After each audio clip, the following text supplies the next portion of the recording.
الحمد لله الحمد لله رب العالمين، والصلاة والسلام على رسوله الكريم. أما بعد فأعوذ بالله من الشيطان الرجيم. بسم الله الرحمن الرحيم. قل إن كنتم تحبون الله فاتبعوني يحببكم الله ويغفر لكم ذنوبكم والله غفور رحيم.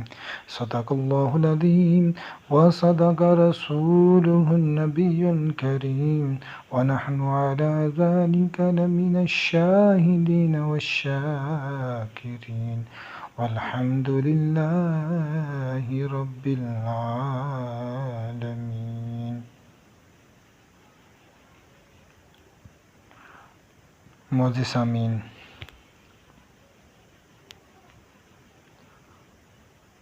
حضور نبی کریم صلی اللہ تعالی علیہ وآلہ وسلم پر درود پاک پڑھنے کے بے مثال فضائل ہیں۔ حصول برکت کے لیے ایک مرتبہ درود پاک پڑھیں۔ اللہم صلی وسلم وبارک علی سیدنا مولانا محمد مبارک وسلم علیہ۔ کائنات کا تمام تر حسن و جمال آفتاب رسالت کے جلووں کی خیرات ہے۔ صحابہ کرام رضی اللہ تعالی عنہم دنیا کے خوش قسمت ترین انسان تھے کہ انہوں نے حالت ایمان میں آقا محتشم صلی اللہ علیہ وسلم کی زیارت کی سعادت حاصل کی۔ انہیں ان فضاؤں میں جو تاجدار کائنات صلی اللہ علیہ وسلم کے انفاس پاک سے معطر تھیں، سانس لینے کی سعادت حاصل ہوئی۔ صحابہ کرام علیہم رضوان کو حضور نبی کریم صلی اللہ تعالی علیہ وآلہ وسلم کی زیارت سے بڑھ کر کوئی چیز محبوب نہ تھی۔ دیدار مصطفیٰ صلی اللہ علیہ وسلم انہیں دنیا معافیہ کی ہر نعمت سے بڑھ کر عزیز تھا۔ وہ ہر وقت محبوب صلی اللہ علیہ وسلم کی ایک جھلک دیکھنے کے لیے بےتاب رہتے تھے۔ جب زیارت نہ ہو پاتی تو بے قرار رہتے تھے، گویا کہ صحابہ کرام کے نزدیک حضور صلی اللہ علیہ وسلم کی زیارت جسم میں روح کی حیثیت رکھتی تھی۔ محترم حضرات، ہر چیز کی ایک روح ہوتی ہے اور عبادت کی بھی ایک روح ہے، وہ حضور خاتم الانبیاء صلی اللہ علیہ وسلم کی محبت ہے۔ آج کا موضوع عبادت کی روح کے بارے میں ہے۔ ارشاد باری تعالیٰ ہے، قُلْ إِن كُنتُمْ تُحِبُّونَ اللَّهَ فَاتَّبِعُونِي يُحْبِبْكُمُ اللَّهُ وَيَغْفِرْ لَكُمْ ذُنُوبَكُمْ وَاللَّهُ غَفُورٌ رَحِيمٌ۔ اے محبوب، اہل کتاب سے فرما دیجئے، اگر تم اللہ سے محبت رکھتے ہو تو میری فرما برداری کرو، اللہ تمہیں اپنا محبوب بنا لے اور تمہارے گناہ بخش دے گا، اور اللہ بہت بخشنے والا، بے حد رحم فرمانے والا ہے۔ حضرات محترم، اس آیت میں اتباع رسول کا ذکر کیا جا رہا ہے کہ اگر تم اللہ سے محبت کے دعوے دار ہو، فاتبعونی، تو میری فرما برداری کرو، تب تمہیں اللہ اپنا محبوب بنائے گا۔ گویا کہ اللہ کی اطاعت و محبت حضور صلی اللہ علیہ وسلم کی اطاعت و محبت پر موقوف ہے۔ اگر حضور صلی اللہ علیہ وسلم سے محبت ہوگی تو اللہ بھی محبوب بنائے گا، اگر حضور صلی اللہ علیہ وسلم سے محبت نہ ہوگی تو اللہ بھی اپنا محبوب نہیں بنائے گا۔ المحجت کے معنی ہے انسان کا کسی چیز کو اچھا سمجھ کر اس کا ارادہ کرنا، اس کو چاہنا۔ اس کی تین صورتیں ہیں۔ نمبر ایک، محبت محض لذت اندوزی کے لیے، انسان لذت کی وجہ سے محبت کرے، جیسے انسان عمدہ کھانوں وغیرہ سے محبت کرتا ہے۔ محبت نفع اندوزی کے لیے، انسان نفع حاصل کرنے کے لیے محبت کرتا ہے، جیسے انسان اتباع حکمات سے محبت کرتا ہے۔ نمبر تین، محبت محض فضل و شرف کی وجہ سے، انسان فضل اور کمال کی وجہ سے محبت کرتا ہے، جیسے علماء اور اولیاء اللہ سے محبت کرنا، بہادروں سے محبت کرنا۔ اللہ بندوں سے محبت کرتا ہے، اس کا معنی ہے کہ وہ ان پر انعام و اکرام کرتا ہے اور ان کو اپنی رحمت اور مغفرت سے نوازتا ہے۔ اللہ نیکی کرنے والوں سے محبت کرتا ہے، ان کو ثواب عطا فرماتا ہے۔ اور جو بندہ اللہ سے محبت کرتا ہے، اس کا معنی بندہ اللہ کی رضا کا طالب ہے۔ علامہ ابو عبداللہ محمد بن احمد مالکی قرطبی حضور صلی اللہ علیہ وسلم سے محبت کے بارے میں لکھتے ہیں کہ حضور صلی اللہ علیہ وسلم کی اطاعت کی جائے اور ان کے احکام پر عمل کیا جائے۔ نمبر 4، احسان نعمت پر مبنی محبت۔ محبت کی چوتھی قسم پہ بیان کی گئی، جس میں محبت کا سبب کسی نعمت کا احسان ہوتا ہے، یعنی کوئی کسی پر احسان اور بھلائی کرتا ہے، اس کو تعلیم دیتا ہے، اس کی مدد کرتا ہے، اس کی رہنمائی کرتا ہے اور پریشانی سے نکالتا ہے، تو اس کے ان احسانات اور بھلائیوں کے رد عمل میں اس کے لیے محبت پیدا ہونا شروع ہو جاتی ہے۔ گویا اس کے احسانات محبت کی بنیاد بنتے ہیں۔ حضرت محترم، محبت کے اسباب کبھی مادی، کبھی روحانی، کبھی ذہنی، کبھی علمی، کبھی خلقی ہوتے ہیں۔ اسی طرح اسباب کبھی سیرت اور صورت سے متعلق بھی ہوتے ہیں۔ ساری محبتیں ان اسباب میں سے کسی ایک سبب کے باعث پیدا ہوتی ہے۔ ان تمام طرح کی محبتوں سے بھی حضور صلی اللہ تعالی علیہ وآلہ وسلم کی محبت بڑھ جائے، یعنی حضور صلی اللہ علیہ وسلم کی محبت مقدار کوالٹی میں بھی سب سے زیادہ ہو اور معیار کوالٹی میں بھی سب سے زیادہ ہو۔ اس کیفیت کے حصول کو حضور صلی اللہ علیہ وسلم نے ایمان قرار دیا۔ حضور نبی کریم صلی اللہ علیہ وسلم کی محبت ہمارے ایمان کا حصہ ہے۔ ایک مومن کے دل میں آپ صلی اللہ علیہ وسلم کی محبت کا معیار اور پیمانہ کیا ہونا چاہیے، اس امر کو حضور نبی اکرم صلی اللہ علیہ وسلم نے خود اپنے ارشادات عالیہ کی روشنی میں واضح فرما دیا ہے۔ حضرت انس رضی اللہ تعالیٰ عنہ سے روایت ہے کہ حضور نبی کریم صلی اللہ علیہ وسلم نے ارشاد فرمایا، لا یؤمن احدکم حتی اکون احب الیہ من والدہ وولدہ والناس اجمعین۔ تم میں سے کوئی شخص اس وقت تک مومن نہیں ہو سکتا جب تک میں اسے اس کے والدین، اولاد اور تمام لوگوں سے بڑھ کر محبوب نہ ہو جاؤں۔ سبحان اللہ، یعنی والدین، اولاد، میاں بیوی، بھائیوں بہنوں، عزیز و اقارب، دوست احباب، خونی رشتہ داروں، خاندانوں، مناصب اور دنیا کی کسی بھی اشیاء کی محبت جو انسان کے دل کو مرغوب اور محبوب ہوتی ہے، جس کی طرف انسان کا میلان اور جھکاؤ ہوتا ہے، ان سارے میلانات اور رجحانات سے بڑھ کر حضور سے محبت کرنا ایمان ہے۔ گویا جب تک کسی مسلمان کے دل میں کائنات اور عالم خلق کی ساری محبتوں سے بڑھ کر حضور اکرم صلی اللہ علیہ وسلم کی محبت نہ ہو تو وہ مومن نہیں ہو سکتا۔ سیدنا فاروق اعظم رضی اللہ عنہ نے زبان مصطفیٰ صلی اللہ علیہ وسلم سے جب یہ فرمان سنا تو آقا صلی اللہ علیہ وسلم کی بارگاہ میں عرض کی، یا رسول اللہ لأنت احب الی من کل شیء الا من نفسی۔ رسول اللہ صلی اللہ تعالی وسلم، یا رسول اللہ صلی اللہ علیہ وسلم، آپ مجھے اپنی جان کے سوا ہر چیز سے زیادہ محبوب ہیں، یعنی یقیناً کائنات کی ہر شے سے بڑھ کر آپ صلی اللہ علیہ وسلم مجھے محبوب ہے، اور آپ صلی اللہ علیہ وسلم کی محبت ساری محبتوں کے مجموع سے بھی بڑھ کر ہے، مگر میری محبت جو مجھے اپنی جان سے ہے وہ مجھے آپ صلی اللہ علیہ وسلم کی محبت سے زیادہ لگتی ہے، اور اپنی جان کے ساتھ میری محبت ابھی تک زیادہ اور مضبوط ہے۔ حضرت محترم سیدنا فاروق اعظم رضی اللہ تعالیٰ عنہ مرتبہ ایمان میں اتنے بلند تھے کہ ان کے احساسات میں کوئی ملاوٹ نہیں تھی، ان کے ظاہر و باطن میں کوئی تضاد نہیں تھا، جو اخفاء میں تھا وہی ان کے اظہار میں تھا۔ یہ ان کے ایمان کا کمال تھا کہ جو چیز انہوں نے محسوس کی اس کو برملا اظہار حضور نبی کریم صلی اللہ علیہ وسلم کی بارگاہ میں کر دیا۔ حضرت عمر فاروق رضی اللہ تعالیٰ عنہ کی بات سن کر حضور نبی کریم صلی اللہ علیہ وسلم نے ارشاد فرمایا، لا والذی نفسی بیدہ حتی اکون احب الیک من نفسک۔ نہیں، قسم ہے اس ذات کی جس کے قبضے قدرت میں میری جان، جب تک میں تمہیں اپنی جان سے بھی محبوب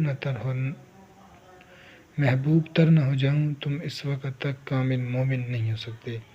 آپ صلی اللہ علیہ وسلم حضرت عمر فاروق رضی اللہ تعالیٰ عنہ کو یہ باور کرانا چاہتے تھے کہ عمر، اگر تمہیں میری محبت کے مقابلے میں اپنی جان کی محبت زیادہ عزیز ہے تو ابھی تمہارا ایمان کمال کے درجے پر نہیں پہنچا۔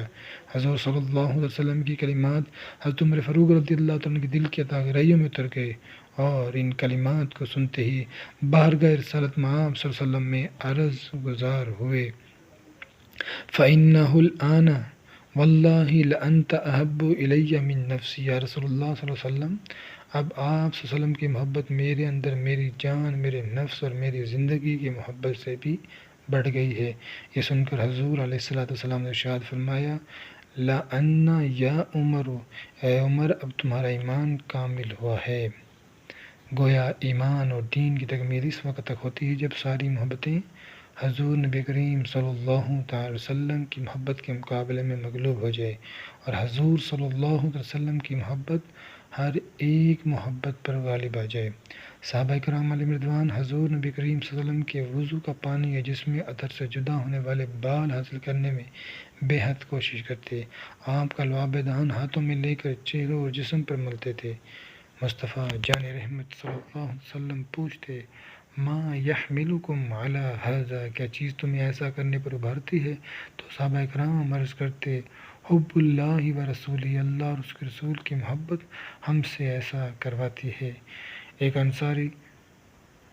انصاری صحابی حضور صلی اللہ تعالی وسلم کی خدمت میں حاضر ہوئے اور عرض کیا، یا رسول اللہ صلی اللہ تعالی وسلم، آپ مجھے اپنی جان، والدین، اہل و عیال اور مال اس سے بھی زیادہ محبوب ہیں، اور جب تک میں آپ کی بارگاہ میں حاضر ہو کر آپ کی زیارت نہ کر لوں تو محسوس کرتا ہوں کہ اپنی جان سے گزر جاؤں گا۔ اور یہ بیان کرتے ہوئے انصاری صحابی زاروں کی تار رو پڑتے ہیں۔ اس پر حضور نبی کریم صلی اللہ علیہ وسلم نے ارشاد فرمایا، یہ نالہ غم کس لیے؟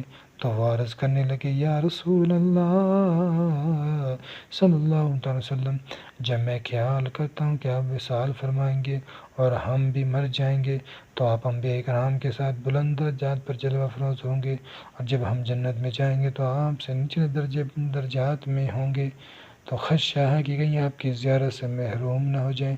آپ صلی اللہ علیہ وسلم نے انہیں کوئی جواب نہ دیا، بس اللہ تعالیٰ نے اپنے رسول صلی اللہ علیہ وسلم پر، وَمَن يُطِعِ اللَّهَ وَالرَّسُولَ فَأُولَٰئِكَ مَعَ الَّذِينَ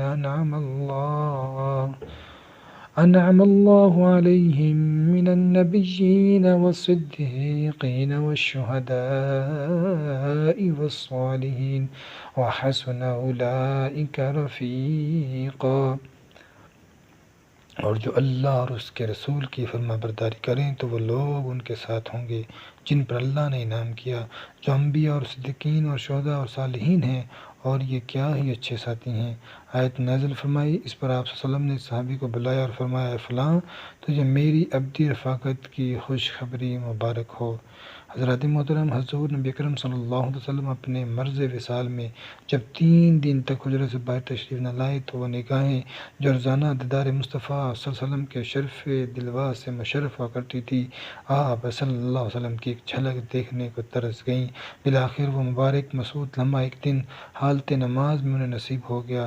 حضرت انس رضی اللہ عنہ سے مروی ہے کہ ایام وسائل میں جب نماز کی امامت کے فرائض سیدنا صدیق اکبر رضی اللہ عنہ کے سپرد تھے، پیر کے روز تمام صحابہ کرام رضی اللہ تعالیٰ عنہم صدیق اکبر رضی اللہ عنہ کے نام میں حسب معمول باجماعت نماز ادا کر رہے تھے۔ آپ صلی اللہ علیہ وسلم نے قدر افاقہ محسوس کیا۔ آپ نے اپنے حجرہ مبارک کا پردہ اٹھا کر کھڑے کھڑے ہمیں دیکھنا شروع فرمایا، گویا آپ صلی اللہ علیہ وسلم کا چہرہ انور قرآن کا ورق ہو، پھر مسکرائے۔ حضرت انس رضی اللہ عنہ اپنی کیفیت بیان کرتے ہوئے فرماتے ہیں، حضور اکرم صلی اللہ علیہ وسلم کے دیدار کی خوشی میں قریب تھا کہ ہم لوگ نماز چھوڑ بیٹھتے، پھر حضرت ابوبکر صدیق رضی اللہ عنہ اپنی ایڑیوں پر پیچھے پلٹے تاکہ صف میں شامل ہو جائیں، اور انہوں نے یہ سمجھا کہ حضور صلی اللہ علیہ وسلم نماز کے لیے باہر تشریف لانے والے ہیں۔ جب پردہ ہٹا اور آپ صلی اللہ علیہ وسلم کا چہرہ انور سامنے آیا تو یہ اتنا حسین اور دلکش منظر تھا کہ ہم نے پہلے کبھی ایسا منظر نہیں دیکھا تھا۔ آپ دوران نماز آپ صلی اللہ علیہ وسلم کے باہر تشریف لانے کی خوشی میں حیرت زدہ ہو گئے، یعنی نماز کی طرف توجہ نہ رہی۔ ایک اقبال نے کہا، ادائے دید سراپا نیاز تھی تیری، کسی کو دیکھتے رہنا نماز تھی تیری، ازل سے تیرے عشق کا ترانہ بنی، نماز جس کے نظارے کا ایک بہانہ بنی۔ حضرات محترم، ہر چیز کی ایک روح ہوتی ہے، اسی طرح عبادت کی بھی ایک روح ہے، وہ حضور صلی اللہ علیہ وسلم کی محبت ہے۔ اس بات کو مزید سمجھنے کے لیے 2 مثالیں سماعت فرمائیے۔ کاغذ کے پھول۔ ماہر کاریگر ایسے کاغذ کے پھول بناتے ہیں جس کو بناتے ہوئے کاریگر اپنی پوری کاریگری کا اظہار کرتا ہے۔ جب انہیں دور سے دیکھا جائے تو خوبصورت اور بھلے دکھائی دیتے ہیں۔ ایسے دیکھنے والا شخص حقیقی پھول اور ان کاغذ کے پھولوں میں کوئی فرق نہیں کر سکتا۔ اب ان حقیقی پھولوں اور کاغذ کے پھولوں میں فرق کیا ہے؟ اب اندازہ لگائیے کہ کاغذ کے بھی پھول ہیں اور گلاب کے بھی پھول ہیں۔ گلاب کے پھولوں میں نگہت خوشبو اور مہک ہے اور ان کی رنگت بھی خاص ہے۔ جن میں یہ چیز ہوتی ہے وہ حقیقی پھول کہلاتے ہیں، اور کاغذ کے پھولوں کو چاہیے جتنی مصنوعی خوشبو سے مہکا دی جائے وہ حقیقی پھول نہیں بن سکتے، کیونکہ ان میں حقیقی خوشبو نہیں ہے۔ ایک اور مثال سے اس بات کو سمجھیے۔ ایک مجسمہ جسے سنگ تراش نے بڑی محنت سے خوبصورت بنایا ہوتا ہے، اس کی آنکھیں، پلکیں، ہونٹ، کان، ناک اور قد و قامت دیکھ کر انسان حیران ہو جاتا ہے کہ اصل انسان میں اس میں کوئی فرق ہی نہیں ہے، لیکن اس مجسمہ کو انسان نہیں کہا جا سکتا، کیونکہ وہ ایک مجسمہ ہے جس کا حقیقت کے ساتھ کوئی تعلق نہیں ہے۔ وہ کون سی چیز ہے اسے حقیقی انسان نہیں بننے دے رہی؟ وہ روح ہے۔ جہاں روح آ جاتی ہے وہاں انسانیت آ جاتی ہے، جہاں روح نہیں ہوتی وہ محض ایک مجسمہ ہوتا ہے جس کا حقیقت کے ساتھ کوئی تعلق نہیں ہوتا۔ اسی طرح دین کے اصول، نماز، روزہ، زکوٰۃ، حج اور ان کے علاوہ ساری عبادات اور ساری نیکیاں یہ اس وقت تک ایک مجسمہ اور کاغذ کے پھول ہی ہیں جب تک ان میں محبت مصطفیٰ صلی اللہ علیہ وسلم کی روح اور خوشبو نہیں آتی۔ یہی وہ محبت جو صدیق اکبر رضی اللہ عنہ سے کہلواتی تھی، گھر والوں کے لیے اللہ اور اس کا رسول صلی اللہ علیہ وسلم کافی ہے۔ یہی وہ محبت ہے جو صدیق اکبر یار غار کو سانپ کا ڈنک خوشی سے سہنے پر مجبور کرتی رہی۔ پروانے کو چراغ ہے، بلبل کو پھول بس، صدیق اکبر رضی اللہ عنہ کے لیے خدا کا رسول بس۔ یہی وہ محبت ہے جس کا فیصلہ عمر فاروق رضی اللہ عنہ تلوار سے سر قلم کر کے کیا اور فرمان ہوا، جو اللہ کے رسول صلی اللہ علیہ وسلم کے فیصلے سے راضی نہیں اس کا فیصلہ میرے نزدیک یہی ہے۔ یہی وہ محبت رسول صلی اللہ علیہ وسلم ہے جو سخت سرد رات میں بستر سے نکل کر حضور صلی اللہ علیہ وسلم کی خدمات بجا لانے پر حضرت انس رضی اللہ عنہ خوشی خوشی تیار کرتی تھی۔ یہی وہ محبت ہے جو ممبر پر قیام کروا کے حضرت حسان بن ثابت رضی اللہ عنہ کو بیان کرنے پہ مجبور کرتی تھی۔ وَأَحْسَنُ مِنْكَ لَمْ تَرَ قَطُّ عَيْنِي وَأَجْمَلُ مِنْكَ لَمْ تَلِدِ النِّسَاءُ خَلُقْتَ مُبَرَّأً مِنْ كُلِّ عَيْبٍ كَأَنَّكَ قَدْ خُلِقْتَ كَمَا تَشَاءُ۔ یہی وہ محبت رسول صلی اللہ علیہ وسلم کی جس نے شوق دیدار صلی اللہ علیہ وسلم میں حضرت اویس کرنی رضی اللہ عنہ کو میلوں کا سفر کروایا۔ یہی وہ محبت ہے کہ شجرے حجر میں ہو یا ممبر، جنہوں نے فراق رسول میں آنسو بہائے۔ یہی وہ محبت رسول صلی اللہ علیہ وسلم جو حضرت امام ابو سیری علیہ رحمہ سے قصیدہ بردہ شریف لکھواتی ہے۔ یہی وہ محبت رسول صلی اللہ علیہ وسلم ہے کہ ہر صحابی اپنی جان حضور صلی اللہ علیہ وسلم پر خوشی خوشی قربان کرتا نظر آتا ہے، جس کو اعلیٰ حضرت رحمۃ اللہ نے اس طرح بیان کیا ہے: حسن یوسف پہ کٹی مصر میں انگشت زنا، سر کٹاتے ہیں تیرے نام پر مردان عرب۔ یہی وہ محبت رسول صلی اللہ علیہ وسلم ہے جس کی وجہ سے فلسطین مسلمان بیت المقدس کے حصول کی خاطر اپنے جانیں قربان کیے جا رہے ہیں۔ یہی وہ محبت رسول صلی اللہ علیہ وسلم ہے کہ علامہ اقبال نے وجد میں آ کر لکھا: کی محمد سے وفا تو نے تو ہم تیرے ہیں، یہ جہاں چیز ہے کیا لوح و قلم تیرے ہیں۔ یہ تو چند ان طویل احادیث واقعات کی اختصار بیان کیا گیا، وگرنہ محبت مصطفیٰ صلی اللہ علیہ وسلم کی مثالوں سے تو اسلام کا دامن بھرا ہوا ہے جو ناممکن بیان ہے۔ لیکن کیا ہم اس محبت مصطفیٰ صلی اللہ علیہ وسلم کا حق ادا کر رہے ہیں جس کا ہمیں حکم دیا گیا؟ محمد مصطفیٰ صلی اللہ علیہ وسلم کا عملی ثبوت دیتے ہوئے نظام مصطفیٰ صلی اللہ علیہ وسلم کو نافذ کریں، اپنی زندگیوں میں تعلیم مصطفیٰ صلی اللہ علیہ وسلم کو لازمی کریں، کل روز آخرت کو شفاعت مصطفیٰ صلی اللہ علیہ وسلم بھی حاصل ہو۔ اللہ ہمیں عمل کی توفیق عطا فرمائے، آمین، بجاہ النبی الامین صلی اللہ تعالی علیہ